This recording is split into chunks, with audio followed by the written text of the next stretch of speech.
myself Anjana CR, and we have Dharmarajan C, Neeraj MS, Jishnu PP, Samson Joy, and Vijay Sridhar in our team, Group 9, and we are here to explain about wetlands and paddy fields. Let's move on to the topic. I can give you an introduction about the topic wetlands. Wetlands are those type of lands defined by the presence of water where water levels are near or above the surface of the surface of the ground for most of the year. And they cover 6% of the earth's land surface. Why do we need wetlands? Because they are the most biologically diverse ecosystem serving home to wide range of plants and animal life. They are reservoirs of biodiversity. They are also called kidneys of earth because they purify the water by trapping pollutants like phosphorus and heavy metals and transform dissolved nitrogen to nitrogen gas, and also they break down suspended solids. So by these ways they purify the water. They can store water, which is good for flood control and groundwater replenishment. And other benefits arising out of wetlands are stabilization of shorelines, storm protection. They also support plants and animals like in pollination, and when in time of migration, it gives shelter and food to the birds. And we get many products out of wetland, that is fish, livestock fodder, local medicines, honey, building materials, etc. And wetlands have role in agriculture, land recreation and tourism. It helps in climate change mitigation and adaptation, like some wetlands influence the local precipitation of that area, precipitation patterns of that area. And some wetlands act as fire breaks to minor wildfires, and they have role in processing of carbon and other nutrients. They helps to prevent eutrophication by storing nutrients like nitrogen and phosphor in the subsoil. And at last, constructed wetlands can also used for wastewater treatment and stormwater runoff. These are the benefits or uses arising out of wetlands. Now let's discuss about the threats to wetlands. Half of the world's wetlands have disappeared since 90s, and in India every year 2 to 3% of wetlands are disappearing. So the causes for this disappearance or depletion is that urbanization, anthropologic activities like unplanned urban and agricultural developments, industries, road construction, dam construction, resource extraction, impoundment, etc., and also agricultural and hydrological activities, deforestation, pollution, salination, aquaculture, and introduction of exotic introduced species, and climate change. These are the causes for the depletion of wetlands. And talking about significance of wetlands, the benefits or uses arising out of wetlands itself defines the need of wetland conservation. The loss of wetlands will lead to environmental and ecological problems, like cities have to spend more money to treat water, flood and storm surges may occur, species may be displaced or died out, and also the food supplies may disrupt. Depletion of wetlands may lead to the scarcity of water, food, pollution, climate change, etc. So wetlands need to be protected. Wetlands are found on every continent except in Antarctica, and they may vary because of the regional and local differences in soil, topography, climate, hydrology, water chemistry, vegetation, so many factors, even human disturbances, etc. And like water in the wetland can be brackish, freshwater or salty. Brackish means partly salty. And US EPA, that is United States Environmental Protection Agency, classified wetlands into two categories: coastal or tidal, inland or non-tidal. Coastal or tidal is found along the coast, and water will be mostly salty. And inland or non-tidal are common floodplains along river and streams, which may not be salt water. And US EPA further classified these wetlands into 4 other categories, that are marshes, swamps, bogs and fens. Now let's discuss about another classification, Coverdian classification. Lewis M. Cowardian made this Cowardian classification system which classifies the wetlands into 5 major categories. The categories are marine, lacustrine, palestrine, riverine, estuarine. This marine are the areas exposed to open oceans, and estuarine is partially enclosed by land and also exposed by mixture of fresh and salt water bodies. Lacustrine, as the name suggests, they are the wetlands associated with the lakes or other bodies of fresh water. And riverine, as the name suggests, it is also wetlands which is along the river or streams. Palestrine is freshwater wetlands not associated with the river or lakes. There are also man-made wetlands like gravel pits, fish ponds, reservoir, irrigated agricultural lands, etc. Now let's look into the second part of our topic, that is paddy field. Paddy field is a flooded field, naturally or artificially flooded field of arable land used for growing semi-aquatic crops, most probably rice or taro. Rice or taro are cultivated in this paddy fields, and my friend Vijay will be discussing about this topic deeply in this video. And that's the end of my presentation. Thank you for listening.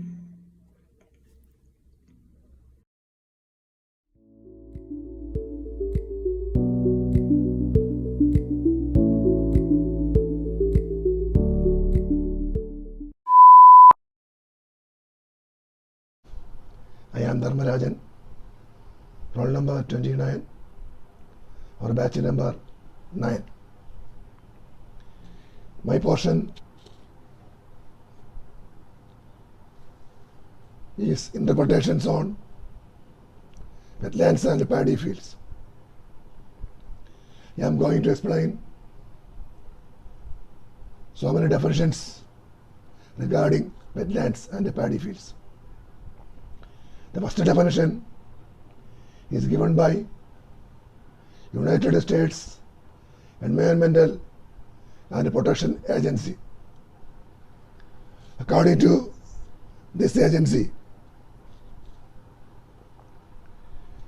wetlands are areas where water covers the soil or is present either or near the surface of the soil all year or varying periods of time during the year, including growing season. Wetlands may support both aquatic and terrestrial species. There are so many categories of wetlands. One is inland or non-tidal wetlands. Another one is coastal or tidal wetlands. According to this definition, they classify wetlands into so many types: marshes, swamps, bogs, fence, non-tidal marshes, wet meadows, prairie, potholes, vernal pools, playa lakes, and tidal marshes. Definition number 2.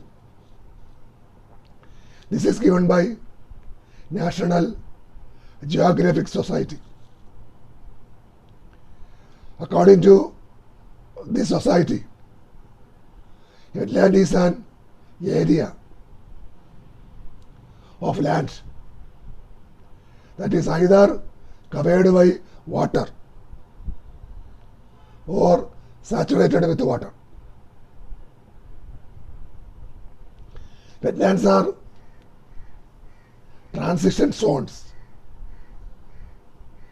The saturation of wetland soil determines the vegetation that surrounds it. Wetlands exist in many kinds of climates of every continent except Antarctica. There are so many types. As per this definition, wetlands are classified into swamps, peatlands, marshes, bogs, fens, potholes, and mirrors. The mammals lived here are mainly herbivorous. Examples of the mammals are forest buffalo, forest elephant, and lowland gorillas. Definition number 3. Wetlands Initiative. According to this agency, wetlands are areas where the presence of water influences most. And areas biochemistry, that is biological, physical characteristics are determined by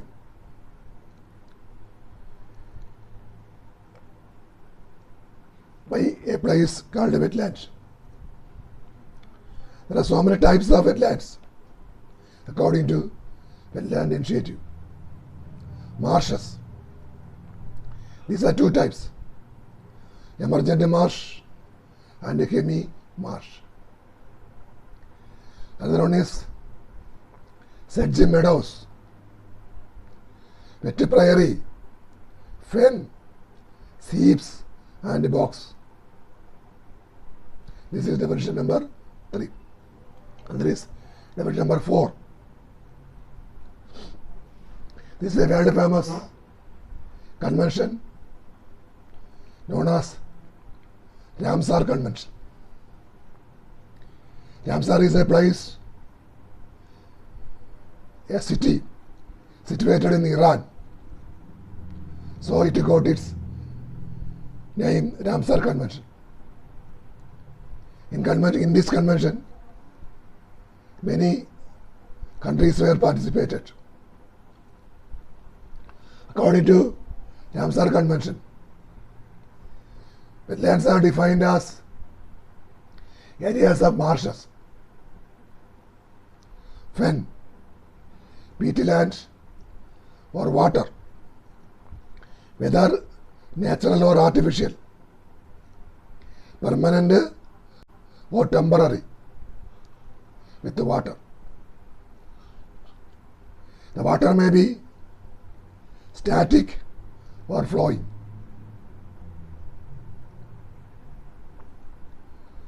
The water may be fresh, brackish, or salt, including areas of marine water,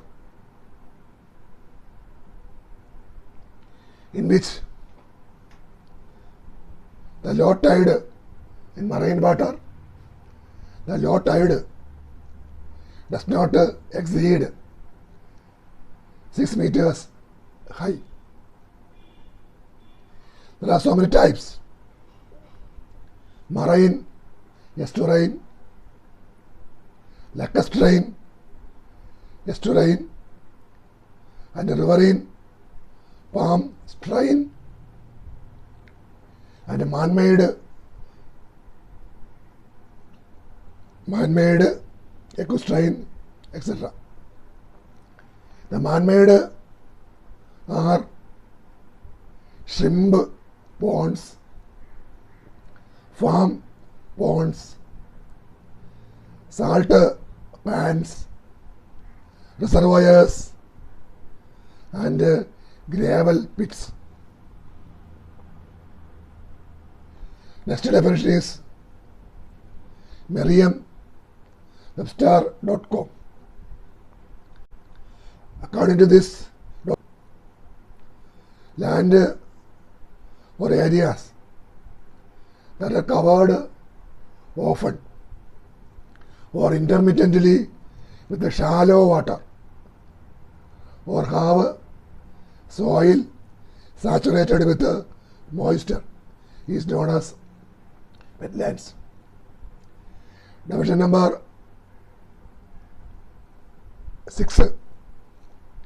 It was given by study.com. According to them, wetlands are called Earth's kidneys. Kidneys. Wetlands are dynamic and unique environments found all over the world. Like kidneys, these wetlands absorb water and filtering. The legislations of Kerala and India will be explained by one of our teammates. So I am going to explain deeply the legislations of Kerala and India regarding wetlands. Here only mentions about Kerala's wetlands. Kerala is one of the green states in India. There are so many wetlands in India. Kerala is Vambanad Coal, Ashtamudi Lake and Shastangota are the very important examples of wetlands. So I conclude my presentation. Thank you for all.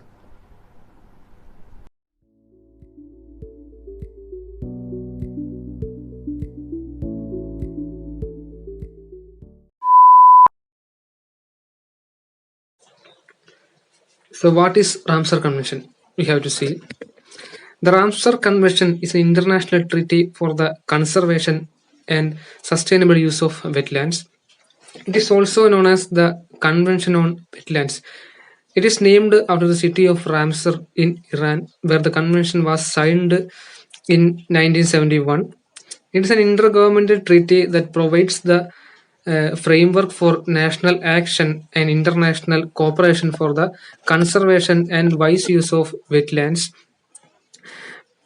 and their resources. The convention's mission is the conservation and wise use of all wetlands through local and national actions and international cooperation as a contribution towards achieving sustainable development throughout the world. The Ramsar Convention, it is an oldest multilateral international conservation convention and the only one to deal with the habitat or ecosystem type wetlands. The convention's headquarters are in Gland, Switzerland. It works closely with the IUCN.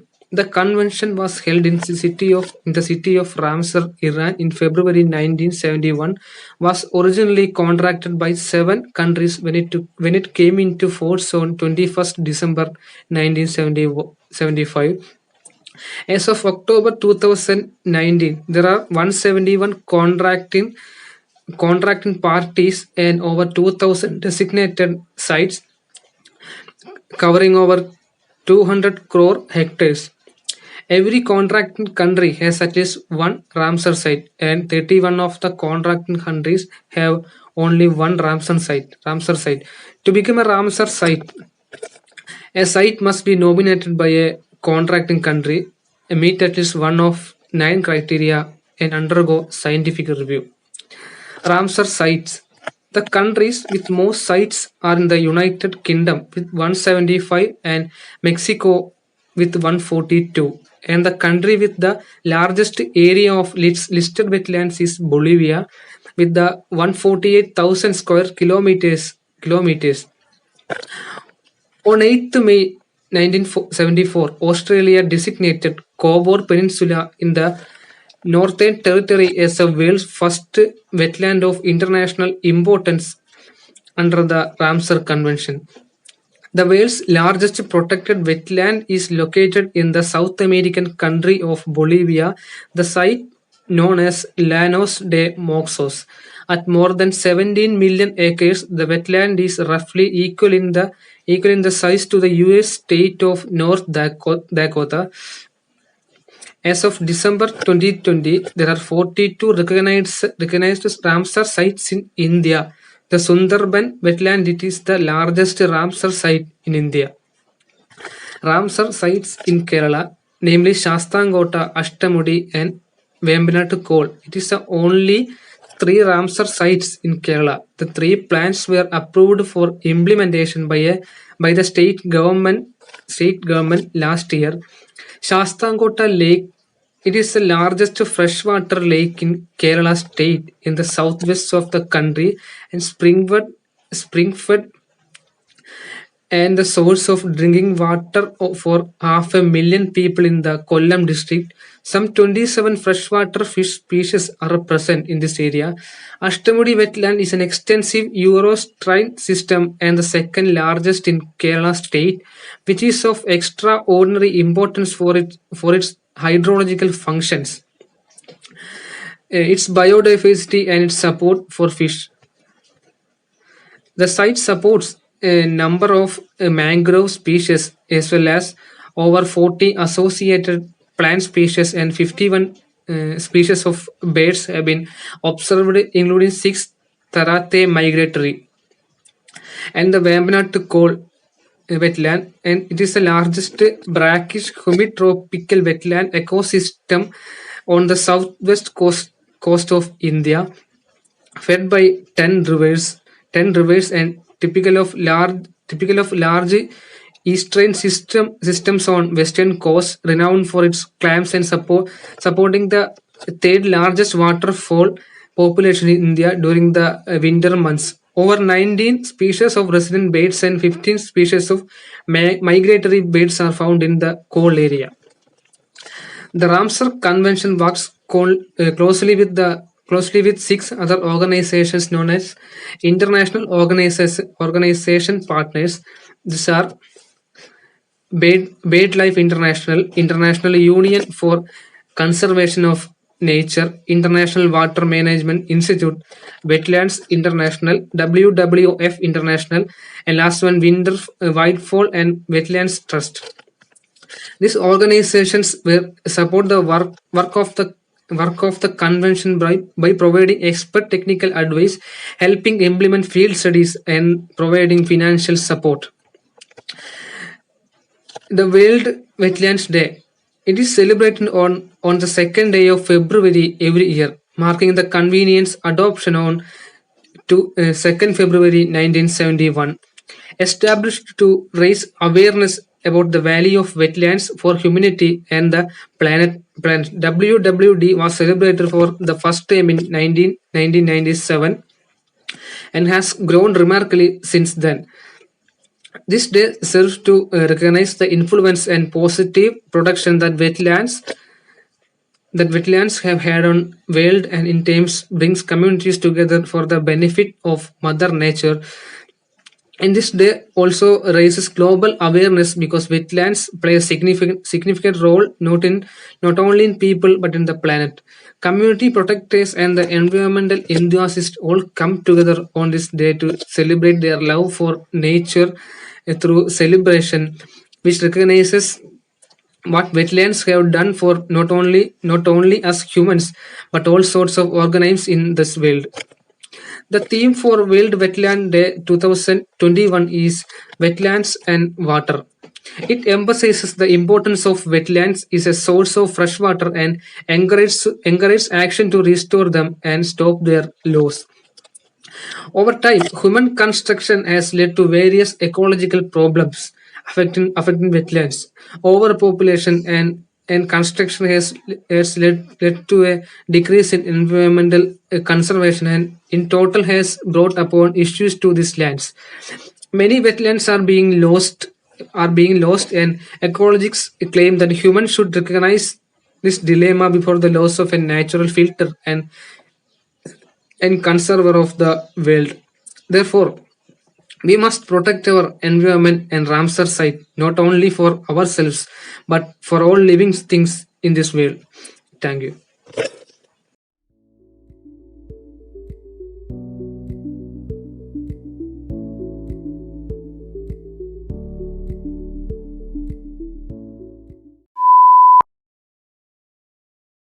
Myself Neeraj. The topic given to me is on Indian legislations of wetland. So let me give a brief introduction to the topic. First about the wetlands of India. India has a wealth of wetlands ecosystem distributed in different geographical regions. Most of the wetlands in India are directly or indirectly linked with the major rivers such as Ganges, Kaveri, Krishna, Godavari, and Tapti. India has a total of 27,403 wetlands, of which 23,404 are inland wetlands and 3,959 are coastal wetlands. According to the Directory of Asian Wetlands 1989, wetlands occupying 18.4 of the country's area excluding rivers, of which 70% are under paddy cultivation. Wetlands in southern peninsular India are mostly man-made and are known as areas. They are constructed in every village and provide water for various human needs. India's wetlands are generally differentiated into 8 categories depending on their regional presence. First one, the reservoirs of Deccan Plateau in south, together with the lagoons and other wetlands of the southwest coast. Second one, the vast saline expanses of Rajasthan, Gujarat, and the Gulf of Kutch. The third one, the freshwater lakes and reservoirs from Gujarat eastwards through Rajasthan and Madhya Pradesh. The fourth one, the delta wetlands and the lagoons of India's east coast. The fifth one, freshwater and marshes of the Gangetic plains of the floodplains of Brahmaputra. The sixth one, the marshes and swamps in the hills of northeast India and the Himalayan foothills. The seventh one, the lake and the rivers of the mountain region of Kashmir and Ladakh. And the last one, the eighth one, the mangroves and the other wetlands of Andaman and Nicobar Islands. Government came up with legally enforceable rules with regards to the management of wetlands for the first time in 2010. The rules were further updated and superseded by the draft order of 2016, which was eventually notified by the ministry in 2017. So next about wetland conservation and management rules 2010.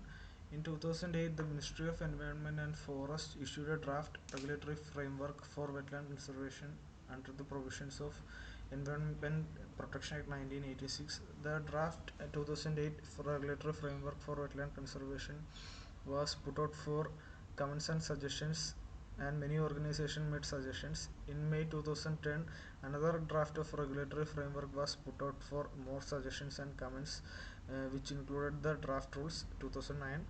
Again, a number of comments and suggestions were sent to Ministry of Environment and Forests. Finally, on 2nd of December 2010, the Union Ministry of Environment and Forest notified the Wetlands Conservation and Management Rules 2010.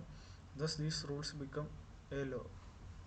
The Act is mainly divided into 9 sections. The first part deals with the short title and commencement. The second part consists of definition relating to the wetlands. Section 2 clause G gives the definition of wetlands. Section 3 of the Act says about protected wetlands. Wetlands that should be regulated under these rules, namely wetlands categorized as Ramsar wetlands of international importance under the Ramsar Convention as specified in the schedule. The second one, wetlands in areas that are ecologically sensitive and important, such as national parks, marine parks, sanctuaries, reserved forests, wildlife habitats, mangroves, corals, coral reefs, areas of outstanding natural beauty or historical or heritage areas, the areas rich in genetic diversity. The third one, wetlands recognized or lying within a UNESCO World Heritage Site. The fourth one, high altitude wetlands or high altitude wetlands complexes at or above the elevation of 2500 meters with an area equal to or greater than 5 hectares. The fifth one, wetlands or wetland complexes below an elevation of 2500 meters with an area equal to or greater than 500 hectares. The sixth one, any other wetlands are so identified by the authority and thereafter notified by the central government under the provision of Act for the purpose of these rules. Section 4 of the Act says about restricted activities in wetlands. Restricted activities in the wetlands include reclamation, setting up industry in vicinity, solid waste dumping, manufacture or storage of hazardous substance, discharge of untreated effluent, any permanent construction, etc. Regulated activities which will not be permitted without the consent of state government include hydraulic alteration, unsustainable grazing, harvesting of resources, releasing treated effluents, aquaculture, agriculture, dredging, etc. So, Section 5 deals with the constitution of Central Wetlands Regulatory Authority. It calls for the constitution of Central Wetland Regulatory Authority chaired by Secretary of Ministry of Environment and Forest, members from various government departments, etc. The major function of this authority include identification of new wetland for conservation, ensuring the rules are followed by the local bodies, issues, clearance, etc. And Section 6 of the Act deals with the process for identification of wetlands under different categories. The state government are to submit a brief document identifying and classifying wetland in their state. The authority will then assess the wetlands and if accepted, the central government shall notify it as protected wetland. Section 7 deals with the overlapping of provisions. For instance, 7 clause 1 of the Act says that the wetlands within the protected areas of the national parks and wildlife sanctuaries shall be regulated by the provisions of Wildlife Protection Act 1972. And Section 8 of the Act deals with the enforcement of regulated activities. And the last section, Section 9, says about appeal against the decision of the authority. And any appeal against the decision of the authority can be made to the National Green Tribunal. So the next one, Wetland Conservation and Management Rules 2017. Following the notification of the draft wetland rules in 2016, Ministry of Environment, Forest and Climate Change notified the Wetland Conservation and Management Rules 2017 in order to prohibit a range of activities in wetlands. These updated rule had superseded the rules of 2010. The new rules notified by the Environment Ministry mainly decentralized the wetland management by giving state the power not only to identify and notify wetlands within their jurisdiction but also to keep a watch on the prohibited activities. The center's role under Wetland Conservation and Management Rule 2017 will be restricted to monitoring its implementation by state and union territories. In order to conserve wetlands across the country, the Center has notified new rules on January 2020. Some of the salient features of these new rules includes first one, this rule prohibits setting up or expansion of industries and disposal of construction and demolition of waste within the wetlands. The second feature, each state and union territory will have to set up an authority that will define strategies for conservation and wise use of wetlands within their jurisdiction. The third feature, the authority will prepare a list of wetlands of the state or union territories within 3 months from the date of publication of these new rules. The fourth feature, it will develop a comprehensive list of all activities to be regulated and permitted within the notified wetlands and their zone of influence. The fifth one, it will also recommend mechanisms for maintenance of ecological character through promotional activities for land within the boundaries of notified wetlands. And the last feature is the ministry has also created a web portal for sharing information regarding the implementation of wetland rules where the central government and state government are required to upload all relevant information and documents pertaining to wetlands in their jurisdiction. In India, the unplanned urbanization and growing population have taken their toll on wetlands. The Wetland Conservation and Management Rules 2017 and the new Wetland Conservation Rules notified on January 2020 are some of the legislation that aims to protect the wetlands in India. So that's it. Thank you.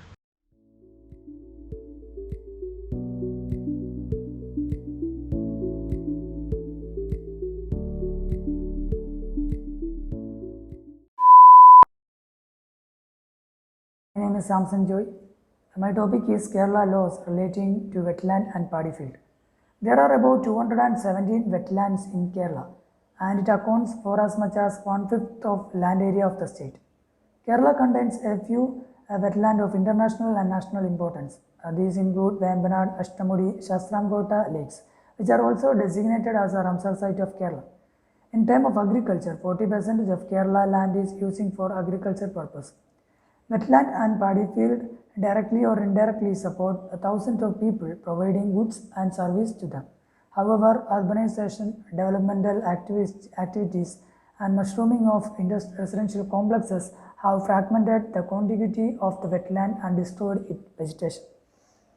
And now let's see why this act was brought to Kerala. In 2008, the Left Democratic Front government came up with a protective legislation to conserve paddy field and wetland in the wake of protests from the civil society group and environmental activists. The protesters were against large-scale conversion and reclamation of paddy field and warned of adverse ecological effects, food shortage and groundwater depletion. Though rice is the staple food of Kerala, the area under paddy cultivation has been dwindling steadily over the past 4 decades. Whereas it has to come to notice the government that indiscriminate and uncontrolled reclamation and massive conversion of paddy land and wetland are taking place in the state, and whereas there is no existing law to restrict effectively the conversion or reclamation of paddy land. So, Kerala legislation put forward an act to conserve the wetland and paddy field during 2008 and 2008.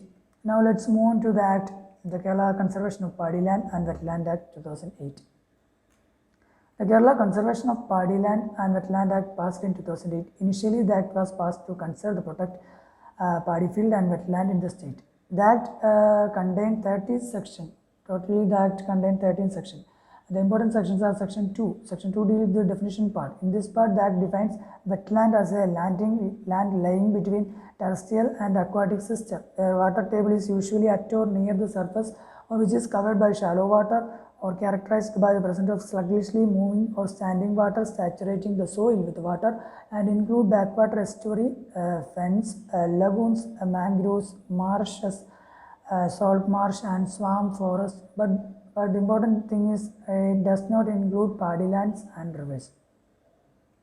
Section 2, subclause 12 defines the paddy field. In this paddy land defined as paddy land means all type of land situated in the state where paddy is cultivated at least one in a year or suitable for paddy cultivation but uncultivated and left fallows and its allied construction like ponds, drainage channels, ponds and canals. Section 3 prohibits the conversion of paddy land to any other form. On and from the date of commencement of this act, the owner, occupier or the person in custody of any paddy land shall not undertake any activity for the conversion or reclamation of such paddy land except in accordance with the provision of this act. Next section is section 5. Section 5, by the section 5, a local level monitoring committee appointed in each panchayat and municipal level for purpose of monitoring the implementation of provisions of this act. Section 8 and 9 constitute a state level, district level committee respectively. Section 11 deals with the prohibition of reclamation of wetland. And the term reclamation defined in section 2 clause 15 of this act. Reclamation means such act or series of acts whereby a paddy land or a wetland as defined in this act is converted irreversibly and in such a manner that it cannot be reverted back to the original condition by ordinary means. Next is section 11. Section 11, it prohibits a person on reclamation of wetland and removal of sand therefrom. Section 12 and 13 deals with the appointment of authorized officer and their powers.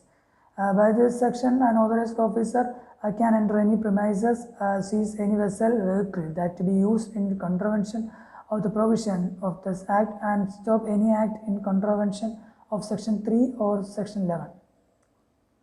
Section 18 deals with the special power of the collector.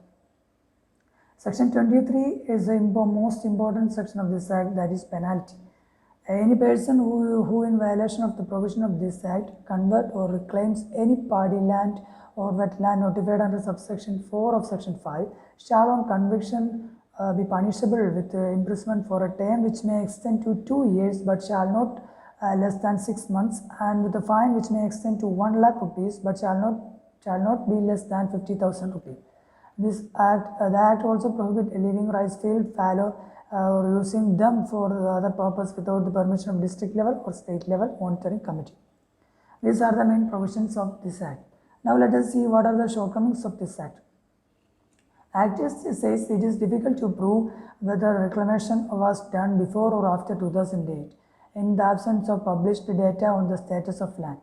In 2008, all village panchayat in the state were supposed to prepare a data bank on the status of land use under each survey. Sadly, most village panchayats prepared the data, but they never published.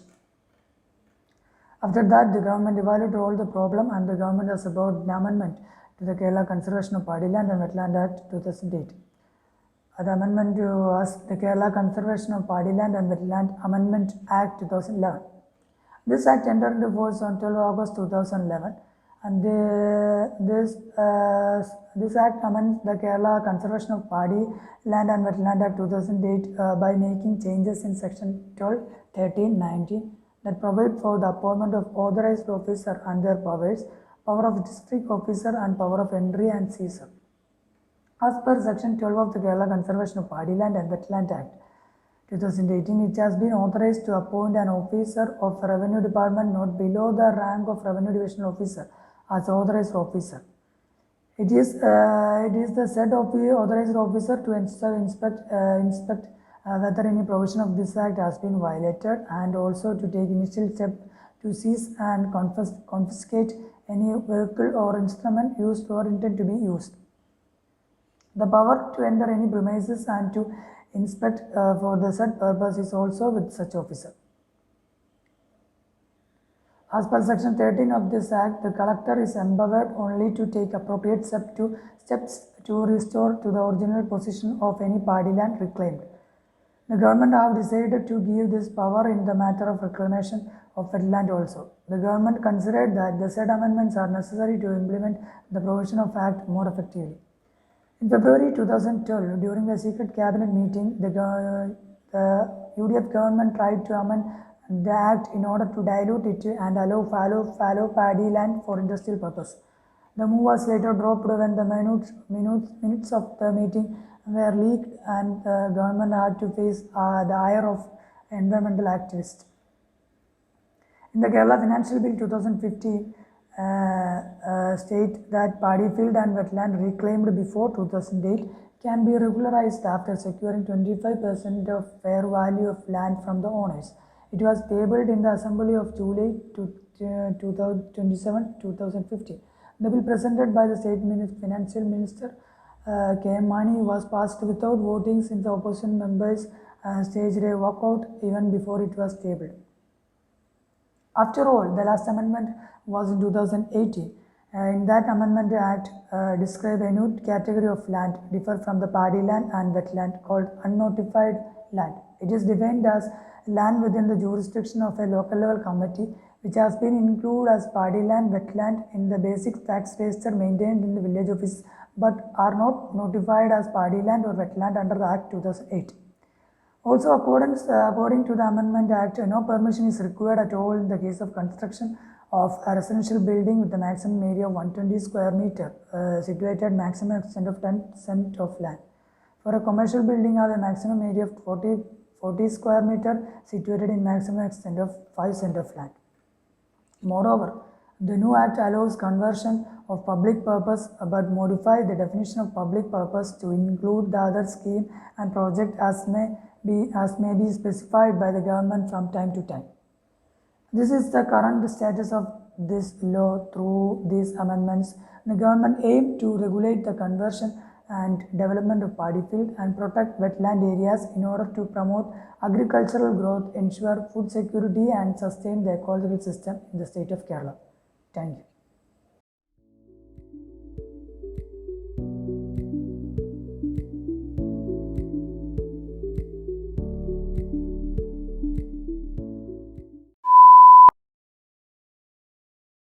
Greetings to all. My name is Vijay Sridhar and my topic is paddy field conservation.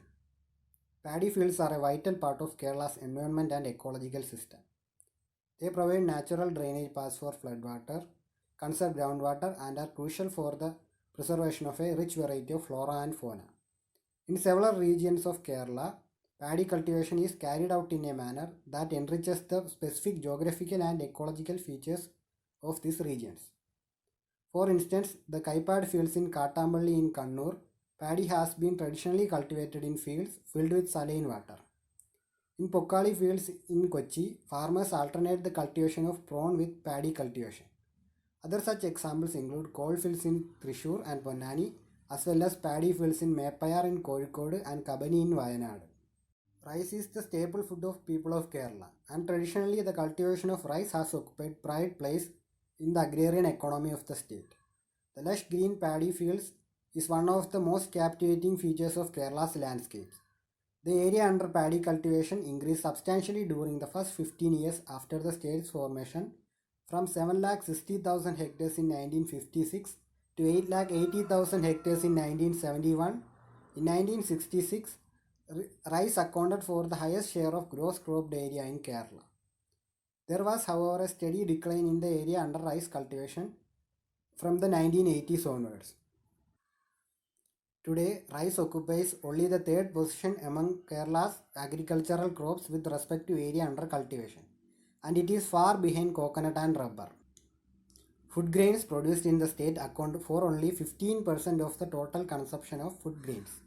Kerala imports food grains from Tamil Nadu, Andhra Pradesh, Madhya Pradesh, Bihar and Gujarat to fully meet its consumption needs. It is the state's relatively efficient public distribution system that has so far ensured availability of food grains at reasonable rates to the population of Kerala. Paddy cultivation plays a significant and vital role on rice production. Most of the global population depends on the 480 tons of rice produced each year as the basis for their lives. Now we can look into the long-term challenges to paddy cultivation. Palakkad and Alappuzha are the two major rice-producing districts of Kerala. While the Kuttanad region in Alappuzha is endowed with a large system of backwaters, agriculture in Palakkad benefits from irrigation projects in Malampuzha, Choliyar, Mingara, Valayar, etc. Within Palakkad district, Chittoor, Alattur, Kollangodu, Nenmara and Palakkad are the blocks in which paddy production is concentrated. There are many farmers in this region who cultivate rice in relatively large plots, ranging in size from 5 to 10 acres each, which is much above the average size of plots for paddy cultivation in Kerala as a whole. Among farmers who have plots of this size, the operational holding typically comprises self-owned lands, land owned by relatives and leased in lands. Productivity in rice cultivation is largely high in this region. The main issues that affect paddy cultivation in Palakkad and the rest of Kerala are: the first reason is seasonal shortage in labor supply. There was wide agreement that seasonal shortage of agricultural labor is a major challenge facing rice cultivation in Kerala today. Movement of the workforce from agriculture to a diverse set of non-agricultural occupations has been occurring at a much faster rate in Kerala than in the rest of India from early decades of the 20th century. The next reason is low levels of profitability. Paddy cultivation in Kerala is seriously constrained by the relatively low levels of profitability. The next is competition from other crops. Over the years, large tracts of paddy fields in Kerala have been converted into land for the cultivation of crops such as coconut, banana and rubber. The area under rice cultivation as a proportion of the gross cropped area in the state declined from 32.1% in 1965-66 period to 12% in 2003-4 period. During the same period of nearly 4 decades, the area under coconut cultivation increased from 22.5% to 35.1%, and that under rubber cultivation from 5.9% to 18.4%. Banana, coffee, pepper, arecanut and cardamom are the other crops for which the area under cultivation has increased over the years.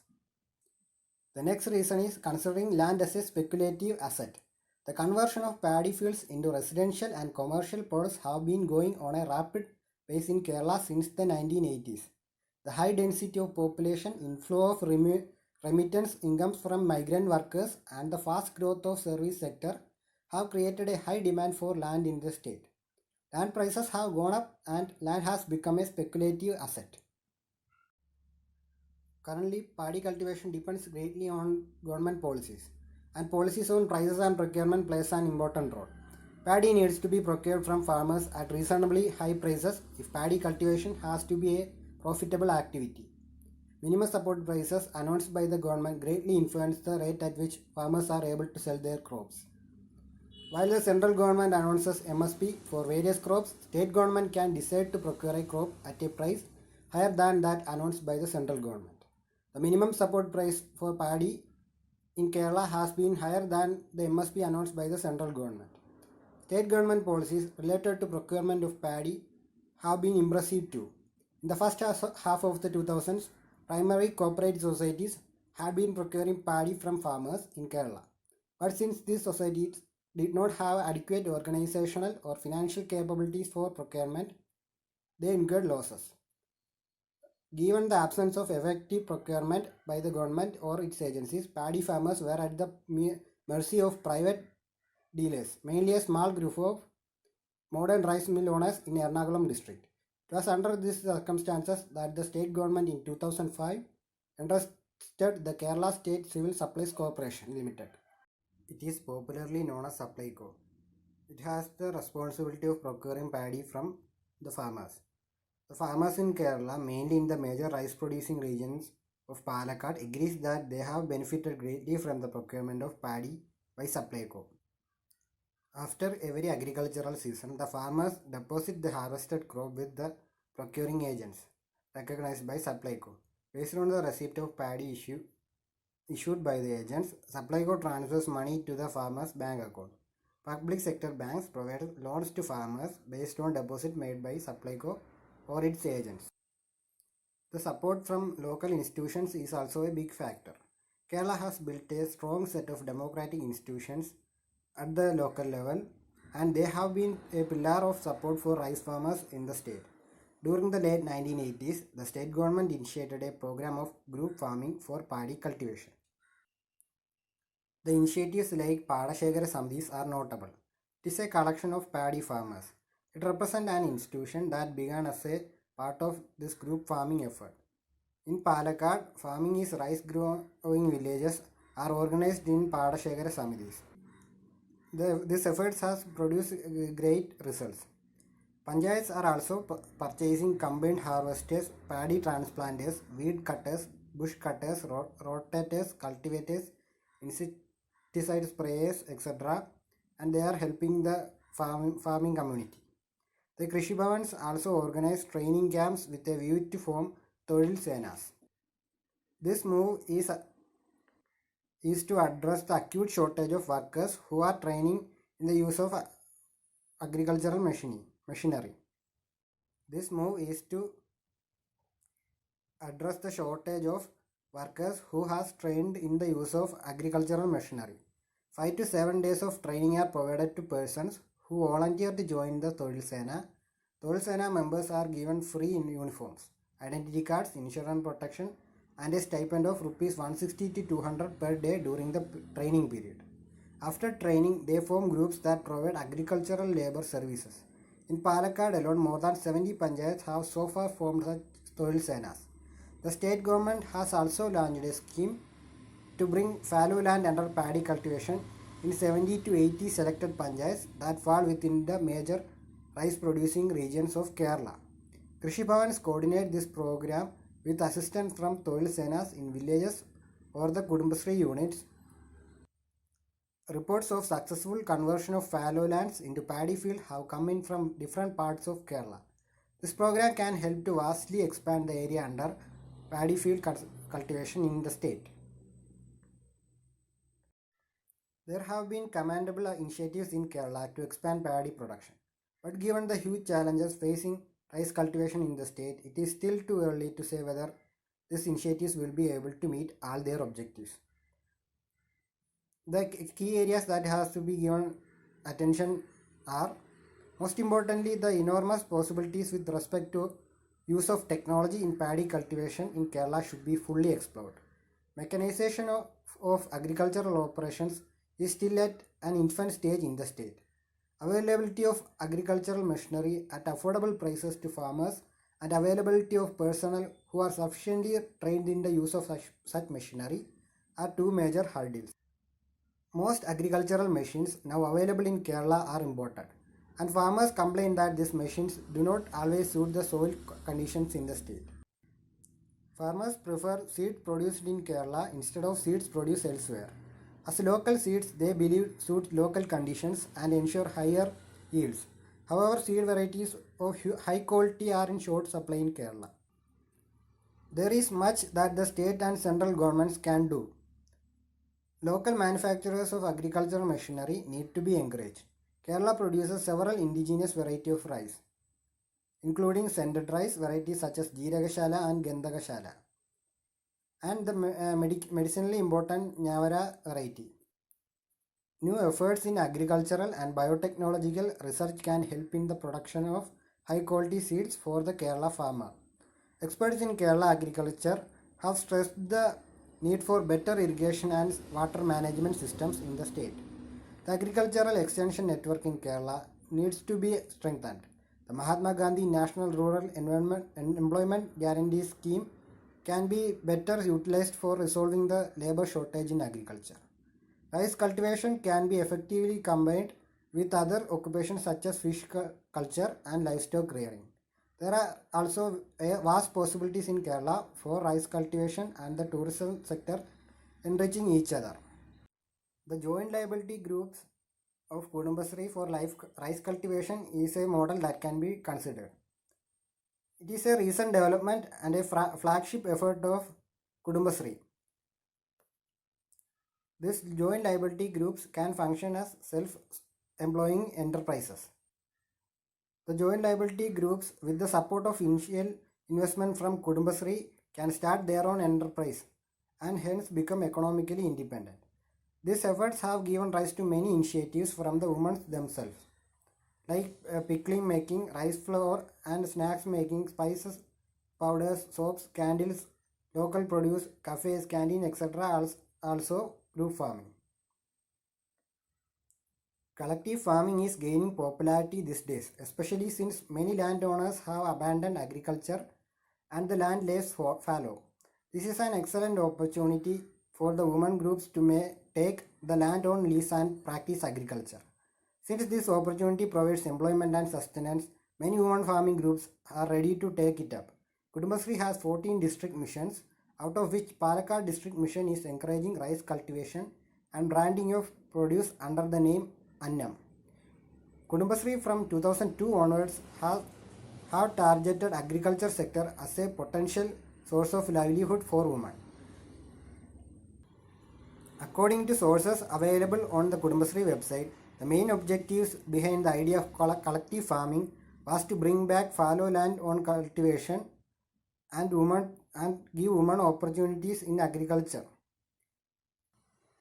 Thus, it could be seen as a conscious attempt on its part to intervene into the crisis situation at the same time as exploring the possibilities for finding new, albeit unconventional, sources of livelihood for the poor woman.